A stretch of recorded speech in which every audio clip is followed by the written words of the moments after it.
القاسم محمد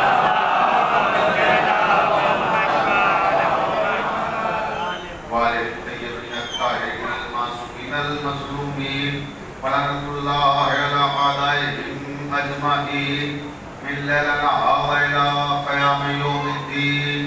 أما بعد، قال الله تبارك وتعالى في كتابه المبين: بسم الله الرحمن الرحيم.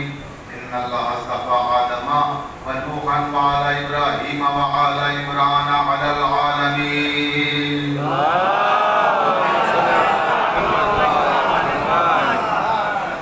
میں نے کل گفتگو جہاں چھوڑی تھی وہیں سے منسلک ہو رہا ہوں. ان اللہ اصطفى آدم ونوحا وآل ابراہیم وآل عمران علی العالمین. پروردگار عالم ارشاد فرما رہا ہے کہ ہم نے اس کائنات سے آدم کو منتخب کیا ہے اور نوح کو منتخب کیا ہے اور آل ابراہیم کو منتخب کیا ہے اور آل عمران کو منتخب کیا ہے. کل میں نے عرض کیا تھا کہ اس دنیا میں اسلامی تاریخ کا جب آپ بالاستیاب مطالعہ کیجئے گا تو 3 عمران ہمیں نظر آئیں گے. اور یہاں جس عمران کی بات ہو رہی ہے وہ میں کل عرض کر چکا کہ وہ عمران وہ ہیں جو حضرت علی علیہ السلام کے والد بزرگوار ہیں.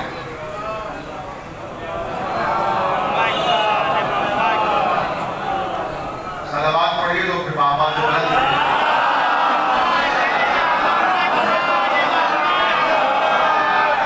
اور یہ وہ عمران ہے کہ جن کے احسانات اسلام پر بھی ہیں اور بانی اسلام پر بھی. کل میں نے یہاں گفتگو کی تھی کہ معاشرتی مقاطعہ سوشل بائیکاٹ جب اہل مکہ نے کیا تو اس میں 3 سال تک شب ابی طالب میں حضرت ابو طالب اپنے خانوادے کے ساتھ وہاں رہے. لیکن یہ عرض کر دوں آج کہ یہ جو سوشل بائیکاٹ تھا یہ ہوا کیوں تھا, اس کا ریزن کیا تھا, اس کا سبب کیا تھا, اس کی وجہ کیا تھی. اس کی وجہ یہ تھی کہ جب پیغمبر اسلام نے اعلان توحید کیا تو یہ بات کفار و مشرکین کو اچھی نہیں لگی. وہ آئے حضرت ابو طالب کے پاس, توجہ رہے, یعنی حضرت عمران کے پاس, اور آ کر کہنے لگے کہ ابو طالب یہ تمہارا جو بھتیجا ہے یہ عجیب نیا دین لے کر آیا ہے, نئی نئی باتیں کرتا ہے, بزرگوں کے دین کو ٹھکراتا ہے, لہذا اسے سمجھاؤ کہ یہ سب باتیں روکیں اور اس طرح کی چیزیں نہ کریں. حضرت ابو طالب نے فرمایا کفار مشرکین سے کہ میرا بھتیجا جو اعلان حق کر رہا ہے اور جو دین لے کر آیا ہے وہ دین اللہ کا دین ہے اور وہی دین حق ہے. میں اپنے بھتیجے کے ساتھ ہوں, اس امر میں اپنے بھتیجے کے ساتھ ہوں. کفار مایوس ہو کے چلے گئے. اس کے بعد پھر کافروں نے آپس میں گفتگو کی اور دیکھا کہ معاملہ اس طرح سے نہیں بن رہا ہے تو پھر آئے رسالت مآب کے پاس براہ راست اور کہنے لگے اے محمد تم کیا چاہتے ہو, جو تم چاہتے ہو ہم وہ سب کرنے کے لیے تیار ہیں. کا مطلب کہ دیکھو اگر تمہیں حکومت چاہیے تو ہم تمہیں اپنا حاکم ماننے کے لیے تیار ہیں, ہم تمہیں اپنا سردار ماننے کے لیے تیار ہیں, مگر شرط یہ ہے کہ اس دین سے باہر آ جاؤ جو لے کر آئے ہو. توجہ چاہتا ہوں, جو دین لے کر کر آئے ہو اس دین سے باز آ جاؤ، ہم تمہیں اپنا سید و سردار مان لیں گے۔ پیغمبر اسلام نے انکار کر دیا کہ مجھے تمہارا سید و سردار نہیں بننا۔ پھر اس کے بعد کہنے لگے اچھا اگر تمہیں دولت کی ضرورت ہے تو جتنا خزانہ کہو ہم تمہارے قدموں میں لا کے ڈال دیتے ہیں، مگر اس دین سے باز آ جاؤ جو دین تم لے کر آئے ہو۔ پیغمبر اسلام نے کہا تم ساری کائنات کی دولتیں میرے قدموں میں لا کے ڈال دو، تب بھی میں اس دین سے باز آنے والا نہیں ہوں۔ پھر ایک کافر نے مشورہ دیا کہ جہاں دولت کام نہ کرے وہاں عورت کام کر جاتی ہے۔ توجہ رہے، ایک کافر نے اپنے سردار سے کہا کہ پیشکش کرو عورت کی۔ توجہ چاہتا ہوں، قیادت نہیں قبول، دولت نہیں قبول، اب عورت کی پیشکش کی۔ اے محمد تم مکے میں جس لڑکی سے کہو ہم اس سے تمہاری شادی کرا دیں، ہم اسے تمہاری کلیسی میں دے دیں، تمہیں جو بھی پسند ہو خالی بتاؤ ہم اسے قدموں میں لا کے رکھ دیں گے۔ تو پیغمبر اسلام نے کہا کہ تم ساری کائنات کا حسن میرے قدموں میں لا کے رکھ دو، تب بھی میں اس کی طرف دیکھنے والا نہیں ہوں اور میں دین حق سے باز آنے والا نہیں ہوں۔ میں نے جو اعلان کیا ہے وہ کرتا رہوں گا۔ پھر کافروں کی آنکھوں میں آنکھیں ڈالنے کے بعد رسالت نام فرماتے ہیں کہ اگر تم ایک ہاتھ پر چاند دوسرے ہاتھ پر لا کے سورج رکھ دو تب بھی میں دین حق کی تبلیغ سے باز نہیں آؤں گا۔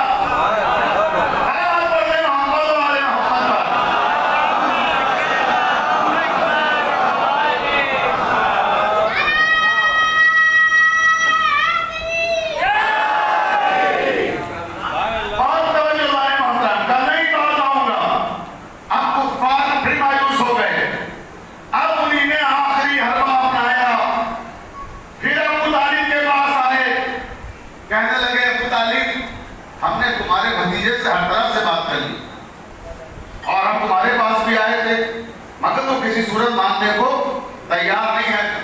اچھا ہمارا ایک مشورہ ہے، ہماری ایک تجویز ہے، اسے قبول کر لیجئے تو معاملہ حل ہو جائے گا۔ حضرت ابو طالب نے کہا وہ کیا ہے؟ کہ ایسا کر لیجئے اپنے بھتیجے سے بات کر لیجئے کہ آدھا دین ہمارا چلے گا آدھا دین ان کا۔ توجہ ہے، یعنی 50-50 سے معاملہ طے ہو جائے کہ آدھا تمہارا آدھا ہمارا۔ توجہ ہے، لیکن آواز آئی لکم دینکم ولی دین۔ خبردار اے محمد ان سے کہہ لو کہ تمہارا دین تمہارے لیے ہے، میرا دین میرے لیے ہے۔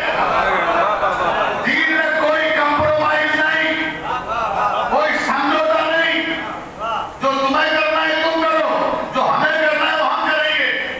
جب کافر عاجز آ گئے تب سارے کافر سارے مشرکین اکٹھا ہوئے اور ایک فیصلہ لیا اور وہ فیصلہ یہ تھا کہ خانوادہ رسالت مآب کو شہر مکہ سے باہر کر دیا جائے، جلا وطن کر دیا جائے، شہر بدر کر دیا جائے۔ تب آپ نے آ کر شیر ابی طالب میں پناہ لی۔ توجہ چاہتا ہوں ذہن محترم، میں نے کل عرض کیا تھا کہ شیر ابی طالب میں جب دسترخوان لگتا تھا تو سب سے پہلا لقمہ حضرت ابو طالب رسالت مآب کے دہن میں دیتے اور پھر دوسرا لقمہ حضرت علی علیہ السلام کے دہن میں دیتے اور جب سب کھانا کھا لیتے تب پھر خود کھاتے آپ ہی سے۔ توجہ ہے ذہن محترم، اور میں نے یہ بھی عرض کیا تھا کہ بستر پر علی کو سلاتے تھے، جعفر کو نہیں، عقیل کو نہیں، طالب کو نہیں، علی کو سلایا۔ تو اصل میں علی کو سلاتے جو تھے علماء نے اس کی وضاحت کی کہ اس لیے کہ اگر کفار و مشرکین حملہ آور ہو تو محمد بچ جائیں اور علی مارے جائیں، یعنی علی کا قتل ہو جائے اور محمد بچ جائیں۔ اب عزیزان محترم سینے میں ہاتھ رکھ کے سوچئے جن کے بچے ہیں کیا یہ ممکن ہے کہ کوئی اپنے بیٹے کو بھتیجے کے لیے بھانجے کے لیے خط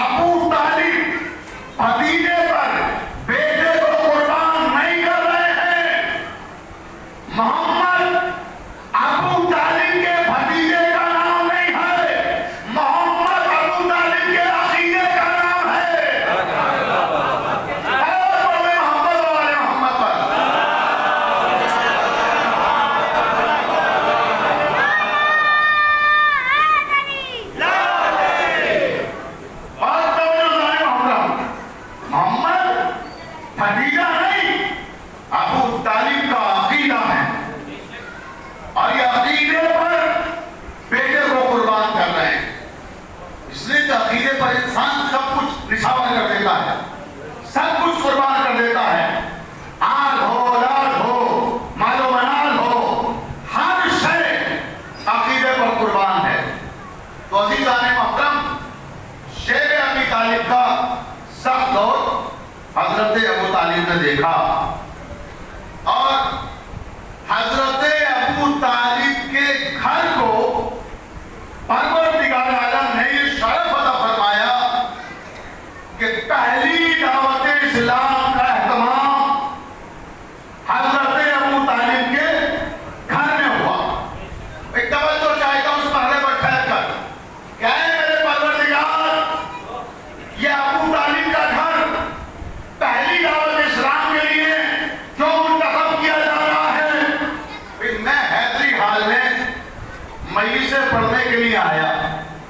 اب انجمن کے ذمہ دار معلومہ سیکرٹری کے پاس اگر اپنا خود کا گھر نہیں ہے یا وہ اس لائق نہیں سمجھتا کہ وہاں مولانا کو ٹھہرایا جائے, تو ایسے میں ہوتا کیا ہے, پاس پڑوس والوں کا گھر استعمال کرتے ہیں, دوستوں کا گھر استعمال کرتے ہیں. پہنچے دروازے پہ دستک دی, آپ نے کھولا کہ مولانا آپ یہاں ٹھہریں گے, دیجئے مولانا کے ٹھہرنے کا انتظام ہو گیا. مگر کب, جب خود کا ہمارا گھر یا تو اس لائق نہ ہو کہ ہم کسی عالم کو ٹھہرا سکیں, یا پھر ہمارا گھر خود کا نہ ہو, تب ہم ایسا کرتے ہیں.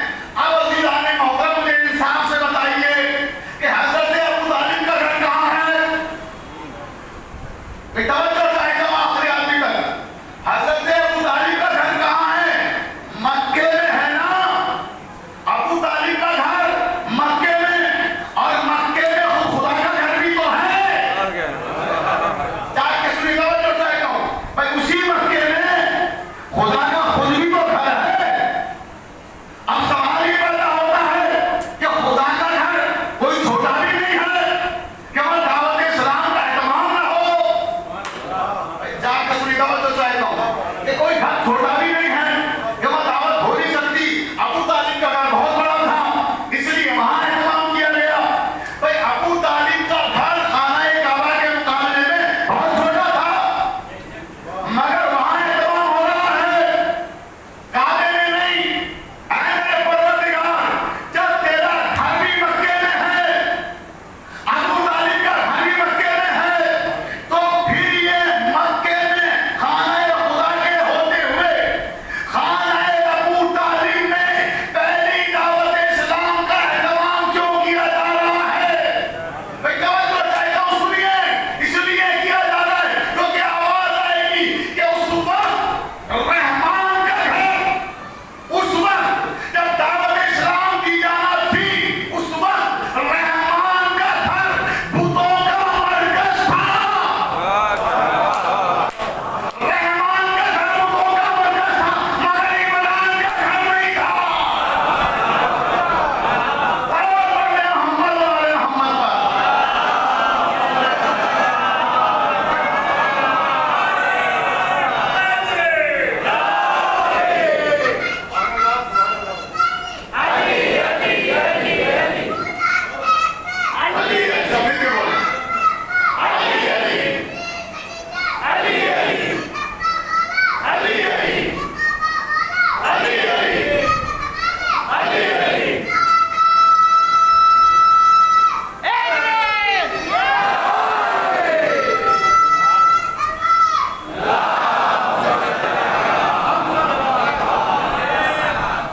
سبحان اللہ, یہ کب سے مجلس شروع ہوئی ہے, تیسرا نعرہ آیا ہے اور بچوں کی طرف سے آیا ہے. تینوں نعرے ابھی تک بچوں نے لگائے ہیں. اس کا مطلب یہ ہے کہ نوجوانوں سے زیادہ باپ ہے بچے ہیں کیا؟ جزاک اللہ مولانا, آپ سب کو سلامت رکھ کے. یہ بڑا خوبصورت نعرہ, چھوٹا سا بچہ, معصوم بچے, چھوٹے چھوٹے بچے نعرے لگا رہے ہیں. یہ رسم و فضل کی باتیں ہیں, اس کو ہم سمجھتے ہیں. لیکن مجلسوں سے جو تربیت ہوتی ہے بچوں کی, یہ رسم و فضل کی باتیں ہیں, اس کو ہم سمجھتے ہیں. کہاں نعت نبی پڑھیے, کہاں نعت علی پڑھیے. چھوٹے چھوٹے بچے, آپ ان کو بھی اتنا شعور ان مجلسوں کے ذریعے سے آ جاتا ہے. بہت توجہ محترم, تو میں عرض کر رہا تھا کہ رحمان کا گھر بتوں مرکز تھا، مگر عمران کا گھر خطوں کا مرکز نہیں تھا۔ اس لیے پہلی دعوت اسلام کے لیے حضرت ابو طالب کے گھر کا انتخاب ہوا۔ وَأَنذِرْ عَشِيرَتَكَ الْأَقْرَبِينَ، جب آیت آئی کہ کہو اے مصطفیٰ اپنے عزیزوں کو بلاؤ اور انہیں خوف خدا دلاؤ، عذاب الہی سے ڈراؤ۔ جب عذاب الہی سے ڈرانے کا اہتمام کیا گیا تو اس دعوت کو کیا کہا جاتا ہے؟ دعوت ذو الشیرہ۔ توجہ چاہتا ہوں، دعوت ذو الشیرہ مجھے نہیں سنانا ہے کیونکہ بچے بچے کو ازبر ہے، مجھے صرف اس مرحلے سے ایک جملہ کہہ کر گزرنا ہے اور اپنے موضوع کی طرف لانا ہے۔ عمران اور آل عمران ہمارا موضوع گفتگو ہے، جیسا کہ آپ کے علم میں ہے۔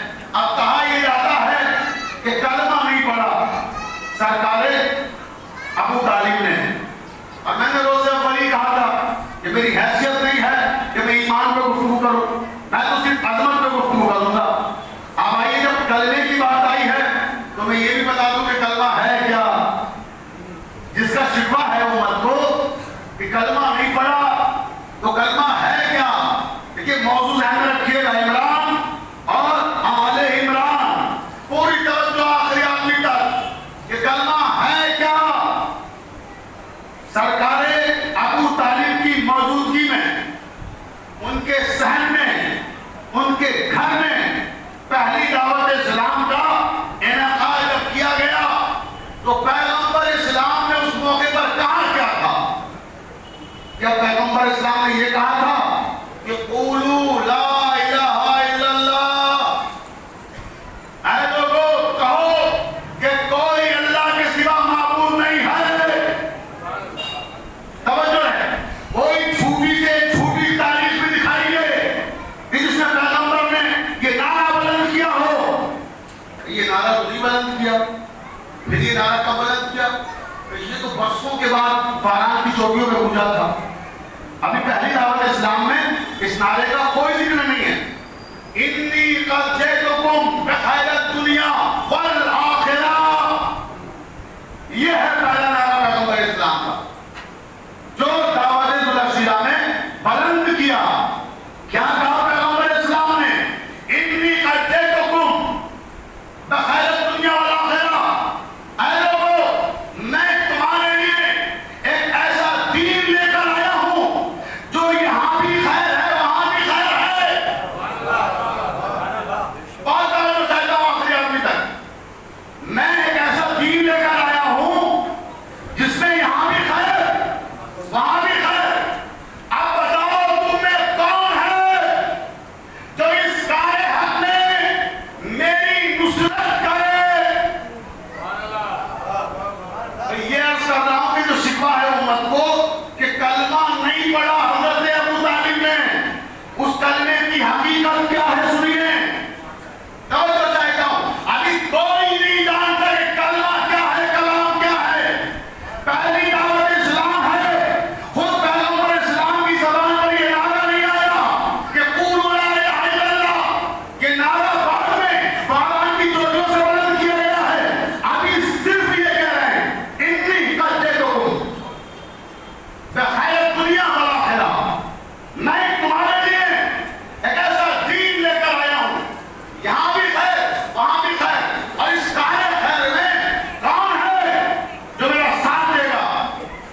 سناٹا ہے اتنے بڑے منچے پر، صرف ایک بچہ 10 برس کا کھڑا ہوتا ہے۔ توجہ چاہتا ہوں، آپ کو جب بچہ کھڑا ہوا تو آپ نے علماء و ذاکرین سے سنا کہ اس بچے نے کہا انا ناصر یا رسول اللہ، کہ میں آپ کی مدد کروں گا۔ توجہ ہے عزیزان محترم، یہ تو آخری فقرہ ہے مولا کا۔ اس سے پہلے کیا کہا وہ سنیے۔ جب پیغمبر نے یہ مطالبہ کیا تو کوئی ہے جو اس کار خیر میں میری مدد کرے، تو مولا کائنات نے کھڑے ہونے کے بعد کہا، تاریخ لے کے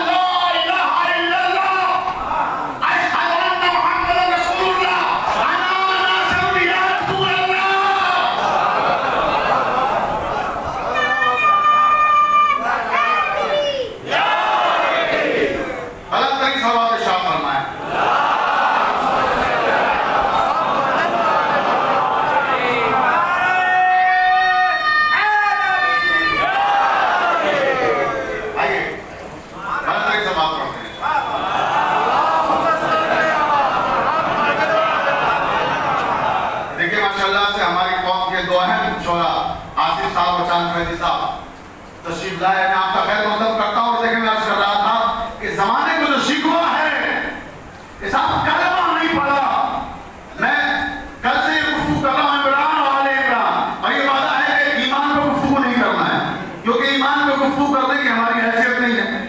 ہم تو صرف قرآن کی آیتوں سے ابو طالب کے فضائل سنا رہے ہیں اور جو چاہتا ہوں، لیکن بات کرنے کی آ گئی تو وہ بھی سنتے جائے درمیان میں کہ جس کا شکوہ کرتی ہے امت، اس کلمے کی حقیقت کیا ہے سنیے، اور انشاءاللہ آپ کا جذبہ ایمانی اگر آسمانوں تک نہیں گیا تو پھر کمال خطابت کچھ نہیں ہے۔ بات کرنا چاہتا ہوں، کیا کہا مولا کائنات نے؟ بسم اللہ الرحمن الرحیم، اشہد ان لا الہ الا اللہ، اشہد ان محمد رسول اللہ، انا ناصر یا رسول اللہ۔ ابھی کوئی کلمہ نہیں آیا، کوئی اعلان توحید نہیں ہوا، کوئی اعلان رسالت نہیں ہوا۔ پہلی جو صدر ہے خطبے کی پیغمبر اسلام کی، صرف اتنا بھی کہا ہے انی قد جئتکم بخیر الدنیا والآخرہ، میں تمہارے لیے ایسا دین لے کر آیا ہوں جو یہاں بھی خیر ہے وہاں بھی خیر ہے۔ کوئی کلمہ نہیں آیا، کوئی مسلمان نہیں ہوا۔ پہلی بار یہ جملے ابو طالب کے بیٹے کے ذہن سے باہر آئے۔ انہیں نے کہا شروع کرتا ہوں اللہ کے نام سے جو رحمان بھی ہے رحیم بھی ہے، اشہد ان لا الہ الا اللہ، میں گواہی دیتا ہوں اللہ کے سوا کوئی معبود نہیں ہے، اشہد ان محمد رسول اللہ، میں گواہی دیتا ہوں کہ آپ اللہ کے رسول ہیں۔ میں وعدہ کرتا ہوں کہ میں اس کار خیر میں آپ کی نصرت کروں گا۔ اب یہ امت مسلمہ کا کلمہ کیا ہے؟ لا الہ الا اللہ محمد رسول اللہ۔ سنو میرے مسلمان بھائیوں، جہاں جہاں تک میری آواز آ رہی ہے، مختلف چینل کے ذریعے سے لوگ سن رہے ہیں، اور یہاں بھی جہاں تک میری آواز آ رہی ہے، اپنے تمام مسلمان بھائیوں کی خدمت میں عرض کر رہا ہوں کہ کلمہ پڑھتے تو ہو مگر جان لو کہ حقیقت کلمہ ہے کیا۔ تعریف اٹھا کے دیکھو، چیلنج کر رہا ہوں، اگر اس سے پہلے کہیں یہ فکرے نظر آ جائیں تو وہ مسئلہ قبول کر لوں گا جس مسئلہ والے ان فکروں کو دکھا دے۔ علی سے پہلے اگر کسی کی زبان میں کلمات آئے ہوں تو پہلی بار یہ کلمات کس کی زبان پر آئے؟ علی ابن ابی طالب کی زبان پر۔ اور آج ساری امت مسلمہ کا کلمہ کیا ہے؟ وہی کلمات جو علی کی زبان پر آئے۔ اب جا کے سنیے، ایک جملے میں 1 گھنٹے کی تقریر سے میں کہا ہوں، پوری توجہ چاہیے اور محترم سنیں کلمے کی حقیقت کیا ہے۔ ارے کلمہ کلمہ کہنے والوں سنو، یہ شکوہ کرنے والوں کہ ابو طالب نے کلمہ نہیں پڑھا، ابو طالب نے کلمہ نہیں پڑھا۔ کلمے کی حقیقت یہ ہے، کلمہ نام ہے ابو طالب کے بیٹے علی کے جنبش لب کی خیرات کا نام کلمہ ہے۔ اور بڑے محمد والے محمد کا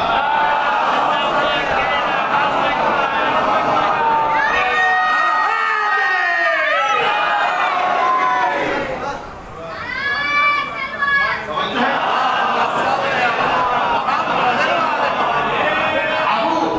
ابو طالب کے بیٹے کی جنبش لب کی خیرات کا نام کلمہ ہے۔ جس کلمے کی دہائی کا دیتے ہو کلمہ نہیں پڑھا، کلمہ نہیں پڑھا، ارے وہ ہے کیا؟ تم کیا جانتے کلمہ کیا ہے؟ اگر ابو طالب کا بیٹا نہ کہے آج کھڑا ہونے کے بعد اشہد ان لا الہ الا اللہ، اشہد ان محمد رسول اللہ، ورنہ تم یہ جانتی نہیں کلمہ کیا ہے، اور اس لیے چیلنج کر رہا ہوں اگر یہی بحث ہے کہ کلمہ نہیں پڑھا کلمہ نہیں پڑھا تو کلمہ پڑھنے والا مسلمان ہوتا ہے؟ توجہ چاہیے، تو یہی ہے نا کہ کلمہ نہیں پڑھا تو جس نے پڑھا وہ مسلمان۔ مجھے انصاف سے بتائیے کہ اتنا بڑا مجمع یہاں بیٹھا ہوا ہے، آپ میں سے کتنوں کے بچوں نے کلمہ پڑھا ہے؟ کلمہ یاد کرانے کی بات نہیں کر رہا ہوں، پڑھنے کی بات کر رہا ہوں۔ آپ اپنے بیٹے کو لے کر آئے، آصف صاحب کا قبلہ یہ میرا بیٹا ہے، میں پوچھوں آصف صاحب اس نے کلمہ پڑھ لیا، مسلمان ہو گیا؟ توجہ، تو ناراض ہو جائیں گے کہ کمال کرتے۔ ارے مسلمان تو وہ ہوتا ہے کلمہ وہ پڑھتا ہے جو کافر ہو۔ ارے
پہلے سے مسلمان ہو وہ کیوں کلمہ پڑھے گا؟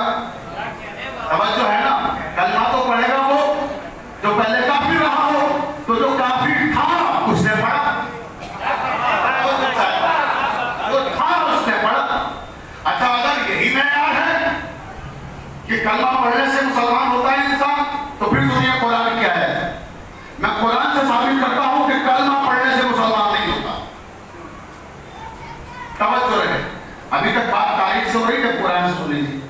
چیلنج کر رہا ہوں تمام مسائل کو، میرے تمام بھائی سنیں، جہاں تک میری آواز جا رہی ہے کہ غور کر کے حقیقت واقعہ کیا ہے۔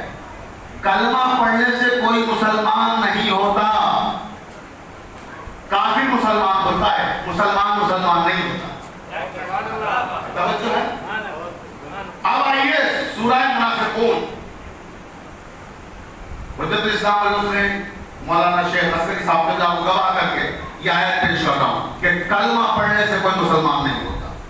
سورہ منافقون 63واں سورہ ہو رہا تھا، اذا جاءک المنافقون قالوا نشهد انک رسول اللہ۔ اے میرے حبیب، یہ منافق تمہارے پاس آتے ہیں اور آنے کے بعد کہتے ہیں کہ آپ تو اللہ کے رسول ہیں۔ یہی تو کلمہ ہے۔ یہ آ کر تمہارا کلمہ پڑھتے ہیں اور کہتے ہیں آپ تو اللہ کے رسول ہیں، لیکن اے میرے حبیب تمہارے لیے ان کی گواہی کی ضرورت نہیں ہے۔ ہم جانتے ہیں کہ تمہارے رسول ہو، ان المنافقین لکاذبون، اور یہ جو تمہارے کلمہ کو پڑھتے ہیں، یہ کہتے ہیں ہم آپ کا کلمہ پڑھتے ہیں، ہم آپ کو اللہ کے رسول مانتے ہیں، ان المنافقین لکاذبون۔ اے میرے حبیب ان کی باتوں پہ یقین نہ کرنا، یہ سب جھوٹے ہیں۔ صلوات پڑھتے ہیں محمد و آل محمد۔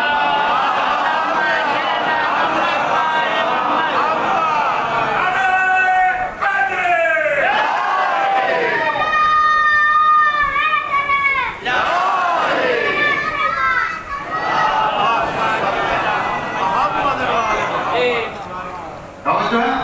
تو قرآن کہہ رہا ہے کہ کلمہ پڑھنا کافی نہیں ہے، پھر کیوں کلمے کی دعائی ہے؟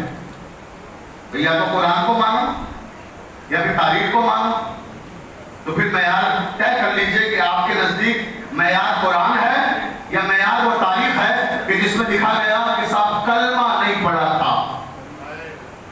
اللہ کے رسول آخری وقت تک کان میں کہتے رہے کلمہ نہیں پڑھا، کلمہ نہیں پڑھا۔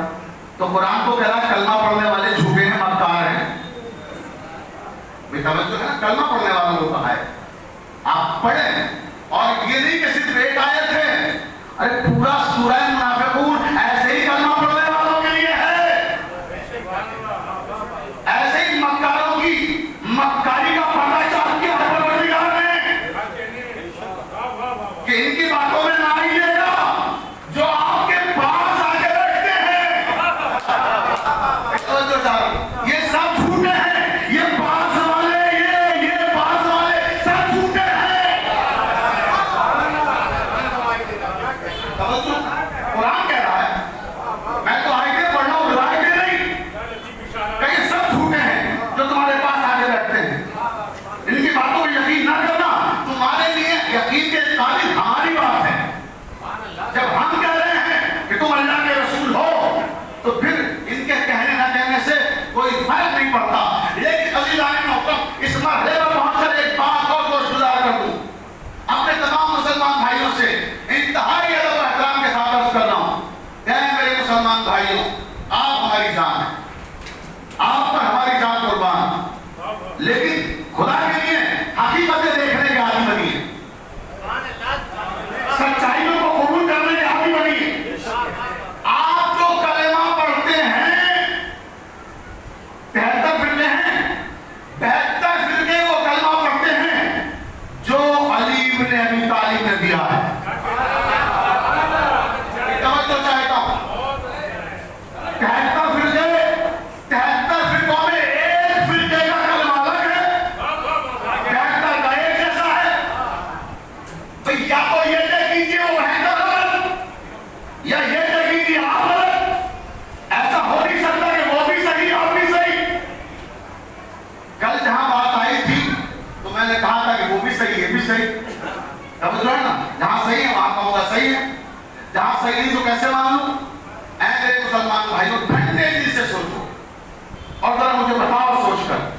کہ آپ جو یہ کلمہ پڑھ رہے ہیں یہ کلمہ وہی نہیں ہے کیا جو سب سے پہلے ابو طالب کے بیٹے علی کی زبان پر جاری ہوا تھا؟ اور اب جو ہم کلمہ پڑھتے ہیں وہ بھی سن لیجئے وہ کہاں سے آیا ہے؟ اس سوال یہ بھی تو پیدا ہو سکتا ہے سب آپ تو اپنا کلمہ بھی الگ کیے ہوئے ہیں۔ اے میرے بھائیوں، ہم کچھ الگ نہیں کیے ہیں، ہم آپ کے ساتھ رہنا چاہتے ہیں، ہم آپ کو اپنے دل سے لگا کے رکھنا چاہتے ہیں، لیکن معیار قرآن کو بنائیے، افراد کو نہیں۔ کتاب کو چاہے گا معیار قرآن ہونا چاہیے۔ تو سنیے کے ساتھ آپ کلمہ بڑھا دیتے ہیں، ہمارے کلمے پر بھی اعتراض ہے دوست افراد کو، تو میں کبھی بھی یاد رکھیے گا کسی فرقے پر اعتراض نہیں کرتا۔ یہ میرا طریقہ خطابت ہے کہ اگر ہم پہ کوئی اعتراض کرتا ہے تو ہم اس کا جواب دے دیتے ہیں، مگر ہم اس پر اعتراض نہیں کرتے، کیونکہ ہم اپنے آپ کو شاید نہیں سمجھتے گنہگار بندے اللہ کے کہ ہم دوسروں پہ اعتراض کریں، کیونکہ کہا گیا ہے دوسروں پہ اعتراض کرنے سے پہلے اپنے گلے مان کے دیکھو۔ توجہ، تو ہم کسی پہ اعتراض نہیں کرتے۔ اگر کوئی ہم پہ اعتراض کرے گا تو جواب تو دیں گے، ڈیفینس تو کریں گے، دفاع تو کریں گے۔ تو اب سنیں کہ ہم سے کہا جاتا ہے کہ آپ نے کلمہ بڑھا دیا اپنا، یعنی 72 فرقوں کا کلمہ ایک تھا، آپ نے اس میں علی ولی اللہ کا اضافہ کر لیا تو آپ کا کلمہ الگ ہو گیا۔ تو خیال رہے کہ ہم نے نہ اضافہ کیا ہے، نہ ہمارا کلمہ الگ ہے، اور نہ ہم نے اپنی پسند سے ایسا کیا ہے۔ تو سنیں پھر یہ کلمہ جو آخری فقرہ ہمارے کلمے میں آیا، یہ آیا کہاں سے؟ یہ وہی دعوت ذوالعشیرہ جس میں علی نے کہا تھا، توجہ چاہتا ہوں، کیا کہا تھا؟ بسم اللہ الرحمن الرحیم، اشہد ان لا الہ الا اللہ، اشہد ان محمد رسول اللہ، انا ناصر یا رسول اللہ۔ بھائی علی اللہ کی توحید کی گواہی میں، علی اللہ کے رسول کی گواہی میں، اور رسول لفظ کی گواہی جائیں، رسول خاموش ہے کہ رسول نے مجھ سے کہا ہوگا، تو تاریخ نے لکھا کہ اس موقع پر نبی کریم نے کیا جواب دیا۔ نبی کریم نے فرمایا، حضرت محمد مصطفیٰ صلی اللہ علیہ وسلم،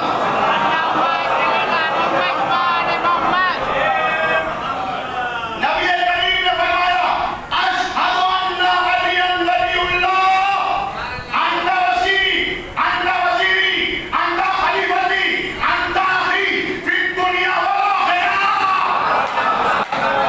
توجہ چاہیے گا، میرے نبی نے فرمایا میں گواہی دیتا ہوں کہ آپ اللہ کے ولی ہیں، میرے جانشین ہیں، میرے وزیر ہیں، اور میرے خلیفہ ہیں، میرے بھائی ہیں، دنیا میں بھی دین میں بھی۔ انی قد جئتکم بخیر الدنیا والآخرہ، میں ایسا دین لے کر آیا ہوں جو یہاں بھی خیر وہاں بھی خیر۔ کہ علی تم نے اس کہانی خیر میں مدد کرنے کا وعدہ کیا ہے، یہ دین یہاں بھی خیر ہے وہاں بھی خیر ہے، تو تم میرے یہاں بھی بھائی ہو وہاں بھی بھائی ہو۔ اشہد ان علی ولی اللہ، یہ کس نے کہا پہلی بار؟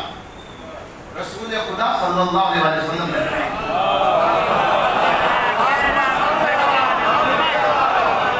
تو اب جو ہم کلمے میں یہ فقرہ پڑھتے ہیں علی ولی اللہ، تو میرے عزیزوں، میرے بھائیوں، ہم یہ اپنی طرف سے نہیں پڑھتے، ہم نے یہ سنت رسول اللہ سے لی ہے۔ بھئی ایسا نہیں ہے، ہم بھی تو سنتوں پہ عمل کرتے ہیں۔ توجہ چاہے گا، کیا اللہ کے رسول کی سنت ہے، اب آپ کی مرضی، آپ اپنی پسند کی سنتوں پہ عمل کریں، ہمیں کیا اعتراض ہو سکتا ہے؟ توجہ ہے نا، اللہ کے رسول نے ایک سنت قائم کی ہے، اب سارے میرے مسلمان بھائیوں کو حق ہے، کیونکہ سنت پہ عمل کرنا واجب نہیں ہے۔ توجہ ہے کہ اختیار کریں، بہتر ہے کہ اس پہ عمل کیا جائے۔ توجہ ہے، تو معلوم ہوا کہ یہ نبی کریم نے فقرے ارشاد فرمائے تھے، اس لیے ہم نے انہیں جزوے کلمہ بنا دیا، کیونکہ وہاں سے ہم نے انہیں تہذیب لی۔ اب آئیے قرآن کی طرف، توجہ ہے، کیونکہ میں تو وعدہ کر چکا ہوں کہ روایتوں سے نہیں معاملہ آیتوں سے ہوگا. تو آئیے اب آیت میں کلمہ دیا, قرآن کی آیت میں کلمہ دیا ہے. کلمہ قرآن میں پروردگار نے بیان کیا, اس کی ترتیب بیان کی, ترتیب بھی بتائی کہ کس طرح سے آپ کلمہ پڑھیں گے. انما ولیکم اللہ ورسولہ والذین آمنوا الذین یقیمون الصلاۃ ویؤتون الزکاۃ وهم راکعون. یہ ہے کلمہ. اب قرآن ہے, یہ روایت نہیں ہے جسے آپ کہیں کہ ہو سکتا ہے آپ کی کتابوں میں ہماری میں نہیں ہے. یہ قرآن تو سب کی کتاب ہے. توجہ چاہتا ہوں کہ آپ کے ذوق ایمانی کو انشاءاللہ آسان میں لے کے جاؤں گا. انما ولیکم اللہ, یہ کلمہ ترتیب پا رہا ہے.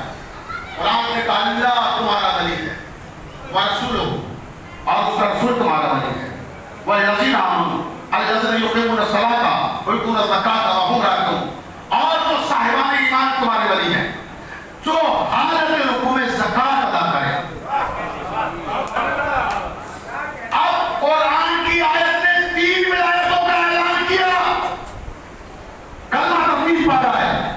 قرآن نے کہا انما ولیکم اللہ, اللہ تمہارا ولی ہے. ہم نے جواب میں کہا لا الہ الا اللہ. قرآن نے کہا رسولہ, اور اس کا رسول تمہارا ولی ہے.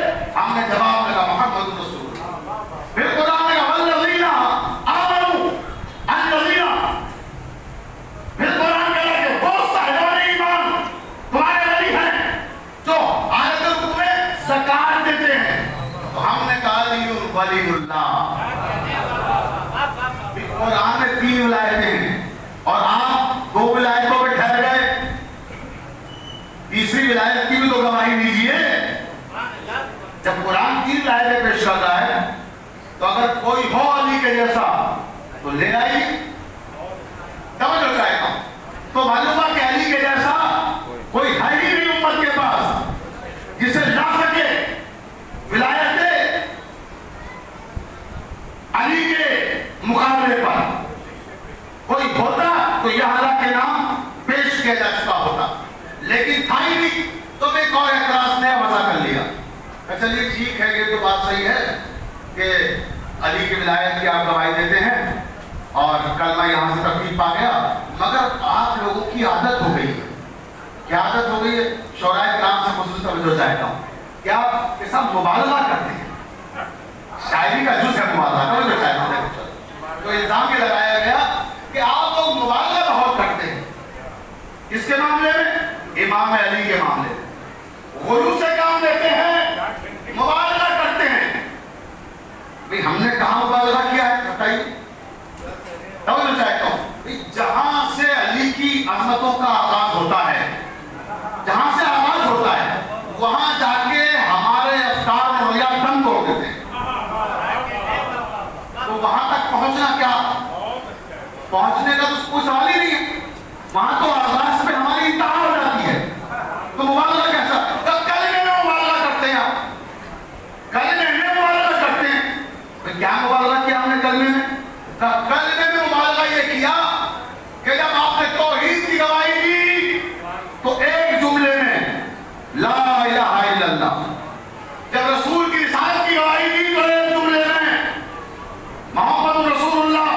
لیکن جب علی کی ولایت کی بات آئی تو علی ولی اللہ وصی رسول اللہ و خلیفۃہ بلا عباس. میں توجہ چاہتا ہوں کہ علی کے معاملے میں کئی جملے کہے تو یاد رکھیے میرے بزرگان ایمانی و اسلامی, ہم نے مبالغہ نہیں کیا. اگر مبالغے کا الزام لگانا ہے تو پھر اسی ذات پہ لگاؤ, اس لیے کہ ہم نے یہ انداز اس سے سیکھا ہے, ہم نے یہ انداز قرآن سے لیا ہے. جب قرآن نے توحید کی گواہی کی بات کی تو ایک فکر میں کیا کہا, انما ولیکم اللہ, اللہ تمہارا ولی ہے. تو ہم نے بھی ایک فکر میں جواب دیا لا الہ الا اللہ. جب بات رسالت کی آئی تو میں رسول ہوں, ایک فکر میں بات تمام ہو گئی کہ اللہ کے رسول تمہارا ولی ہے. تو ہم نے بھی ایک فکر میں کہا لیکن جب بات علی کی آئی تو قرآن نے کیا کہا الذین آمنوا الذین یقیمون الصلاۃ ویؤتون الزکاۃ وهم راکعون. تو ہم نے بھی کہا علی ولی اللہ ولی رسول اللہ وخلیفۃہ فی الارض. سلام پڑھے محمد وآل محمد پر.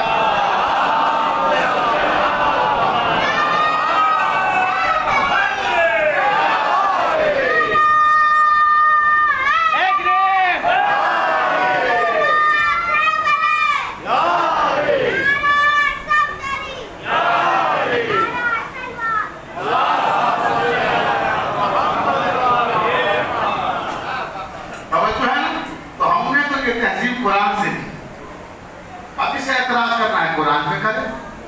ہمارا قصور ہو تو بتائیے. ہم تو قرآن سے گفتگو کر رہے ہیں. قرآن نے یہ تہذیب ہمیں سکھائی ہے کہ جب علی کی بات کی جائے گی تو ایک جملے میں نہیں کرنا. اللہ نے اگر ایک جملے میں بات کی ہوگی تو ہم بھی ایک جملے میں کریں. وہاں 3 جملے تو ہم نے بھی 3 جملے کہیں. توجہ چاہتا ہوں. تو یہ عرض کر رہا تھا کہ کلمہ کیا ہے. ابو طالب کے بیٹے کی جنبش لب کی خیرات کا نام کلمہ ہے. بس اب گفتگو آج کے تک ختم کر رہا ہوں. آخری بات اس حوالے سے کہ یہ وہ ہے عمران جنہیں پروردگار نے یہ شرف عطا کیا کہ انہی نے رسالت نام کا نکاح پڑھا.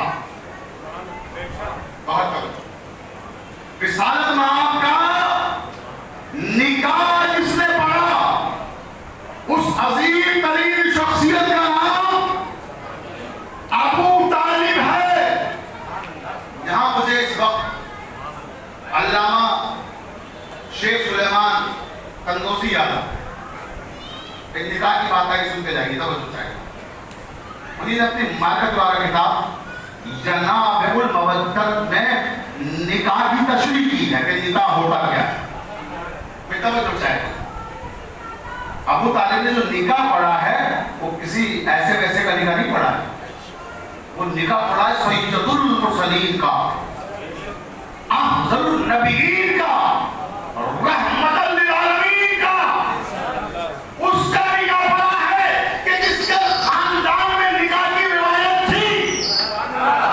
اللہ تعالیٰ کو اس کا نکاح پڑھا ہے جس کے خاندان میں نکاح کی روایت تھی. شیخ الاسلام علامہ شیخ سلیمان قندوزی نے اپنی کتاب ینابع المودت میں ام المومنین سے ایک روایت نقل کی ہے. بہت توجہ چاہتا ہوں. بس گفتگو تمام ہو جائے گی اسی پر. بات نکاح تک آ گئی. نکاح کی 4 قسمیں لکھی شیخ سلیمان قندوزی نے. کتاب کا نام ینابع المودت. کوئی یہ نہ کہے کہ اپنی طرف سے پڑھ دیا آپ نے. میں کتاب کا نام بتا رہا ہوں, مصنف کا نام بتا رہا ہوں. اور کل کہہ چکا ہوں کہ میں ابھی یہاں 3 دن ہوں. اگر کسی کو کوئی اشتباہ ہو, اشکال ہو, مجھ سے دریافت کرے. ہر حوالے کا ذمہ دار میں ہوں جو ممبر سے گفتگو کر رہا ہوں. توجہ چاہتا ہوں. شیخ سلیمان قندوزی لکھتے ہیں کہ نکاح کے 4 طریقے تھے. دیکھیے بڑی معذرت کے ساتھ کہہ رہا ہوں, میں صرف طریقے بتاؤں گا, لوگ نہیں بتاؤں گا کون کیسے پیدا ہوا.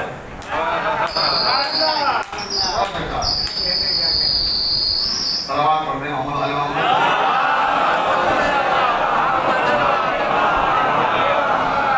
دیکھیں طریقے میں بتاؤں گا, اب کون کس سورے میں جاتا ہے وہ آپ جانے, تاریخ جانے.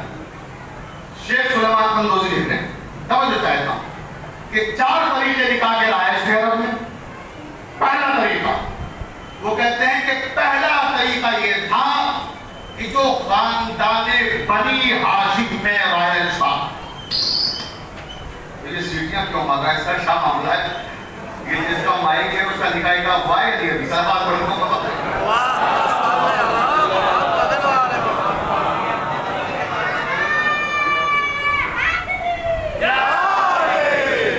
غلط طریق سوال کے ساتھ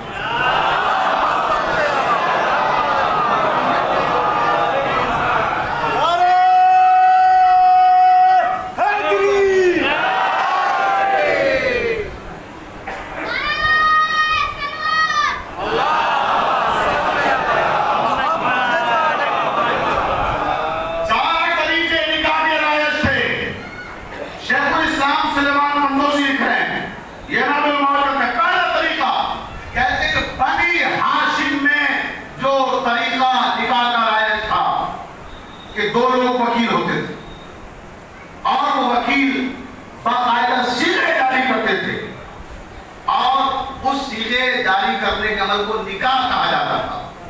پھر شیخ سلیمان قندوزی لکھتے ہیں کہ آدم سے لے کر ابراہیم تک، ابراہیم سے لے کے عبد مناف تک، عبد مناف سے لے کے ہاشم تک، ہاشم سے لے کے عبد المطلب تک، عبد المطلب سے لے کے ابو طالب تک، سب اسی نکاح سے پیدا ہوئے ہیں. اب تو چاہے اس خاندان میں کوئی بھی ایسا نہیں ہے کہ جس کا نکاح نہ ہوا ہو اور وہ صفات سے پیدا ہوا ہو. صفات سین پہ علی بڑا ہے. سلیمان قندوزی لکھتے ہیں کہ کوئی بھی اس قبیلے میں بنی ہاشم کے ایسا نہیں تھا جو صفات سے پیدا ہوا ہو. صفات سے پیدا ہونے والے کون ہیں؟ یعنی جن کا نکاح نہیں ہوا. جن کا نکاح نہیں ہوا مطلب کیا ہوا؟ سیدھا سیدھا یہ زنا سے پیدا ہوئے. سمجھ گئے؟ اب یہ شیخ سلیمان لکھ رہے ہیں کہ بنی ہاشم کے علاوہ، میں پوری ذمہ داری سے کر رہا ہوں، بنی ہاشم کے علاوہ کہیں یہ طریقہ رائج نہیں تھا اور یہ طریقہ بنی ہاشم کا نہیں تھا. یہ طریقہ عبد مناف کا تھا، یہ طریقہ ابراہیم کا تھا، یہ طریقہ آدم کا تھا، یہ وہ طریقہ تھا. اس کے بعد دیکھیں دوسرا طریقہ کیا تھا؟ نکاح کا، یا نکاح کا تو شاید نہیں کہا جائے، بچے پیدا کرنے کا کہہ دیجیے. میں بہت محتاط زبان استعمال کر رہا ہوں، اس سے لطیف سوال نہیں ہو سکتی، کیونکہ نکاح تو وہ ہے جہاں سیغے جاری کیے جائیں، یہاں سیغے جاری نہیں ہو رہے. اب لیکن دوسرا طریقہ یہ ہوتا تھا کہ جب عورت ایام مخصوصہ سے پاک ہوتی تھی، جب وہ پاک ہوتی تھی تو ایک مرد دوسرے مرد کو اپنی اجازت سے اسے اس سے مباشرت کی اجازت دیتا تھا. توجہ، نکاح نہیں ہوا یہاں پر، کوئی سیما نہیں. کیا ہوا؟ جب عورت پاک ہوئی تو ایک مرد نے دوسرے مرد کو اپنی اجازت سے کہہ دیا کہ تم اس سے مباشرت کر سکتے ہو. اس کو کہتے ہیں استمزاج. اس طریقے کو کیا کہا جاتا ہے؟ استمزاج. الف سین تے بے واد الف عین، استمزاج. توجہ چاہتا ہوں، تو یہ طریقہ ہے استمزاج کہ جب ایک مرد اپنی اجازت سے دوسرے مرد کو اپنی بیوی پر گویا حق تصرف دے دے. دو طریقے ہو گئے. اب آئیے تیسرا طریقہ کیا تھا؟ توجہ رہے. تیسرا طریقہ یہ تھا، تیسرا طریقہ یہ تھا، تاریخ کہتی ہے اور سلیمان قندوزی لکھتے ہیں کہ ایک عورت ہوتی تھی اور کم سے کم 10 مرد ہوتے تھے. اس عورت کے شوہر کہلاتے تھے گویا. یعنی ایک عورت پر 10 مردوں کا حق کے تصرف ہوتا تھا. بھئی آپ یہ نہ سوچئے گا کہ میں یوں ہی سنا رہا ہوں، ابھی نتیجہ دوں گا. پھر توجہ ہے نا، ایک عورت پر 10 مردوں کا حق ہوتا تھا. اب جب بچہ پیدا ہوتا تھا تو یہ کہتے ہو کہ بچہ ہے کس کا؟ اب اس کے بارے میں لکھتے ہیں شیخ سلیمان قندوزی کہ اب اس میں یہ ہوتا تھا کہ جب ایک عورت 10 مردوں سے وابستہ ہوتی تھی تو عورت جس کے بارے میں کیا اعلان کر دے کہ یہ بچہ اس کا ہے، توجہ چاہ رہا ہے، تو یہ اسی کا مان لیا جاتا تھا. بہت توجہ آخری آدمی تک، جس کا عورت کہہ دیتی تھی اس کا بچہ تسلیم کر لیا جاتا تھا، بھلے وہ کسی کا ہو. اس سے غرض نہیں ہے بھئی، یہی سلسلہ ہے جہاں تک لانا چاہ رہا ہوں آپ کو کہ تھا کسی کا، نام کسی کا. توجہ ہے نا، تو یہ سلسلہ ہو گیا. تیسرا طریقہ. چوتھا طریقہ سنیے. چوتھا طریقہ یہ تھا عربوں میں، نکاح کا نہیں کہوں گا، بچے پیدا کرنے کا.